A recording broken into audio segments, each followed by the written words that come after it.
அதே மாதிரி அது எட்டாம் இடம் அப்படின்னு சொன்னால் செக்ஸுவல் பிளேஸே தான். அப்ப எட்டாம் இடம், எட்டாம் பாவாதிபன், அதை விட பிளஸ் சுக்ரன்.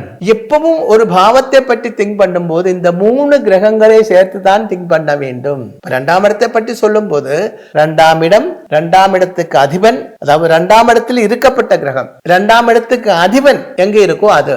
அப்புறம் 2ஆம் இடம் என்றால் தனஸ்தானம், தனத்துக்கு அதிபனாக இருக்கப்பட்ட குரு, அது பினான்சியல் சம்பந்தமாக திங்க் பண்ணும் போது, ஃபேமிலி சம்பந்தமாக திங்க் பண்ணும் பொழுது குருவே அல்ல, அங்க சுக்கிரனை தான் நினைக்க வேண்டும், திங்க் பண்ண வேண்டும். ஏன்னா சுக்கிரன் தான் செக்ஸுக்கு அதிபன்.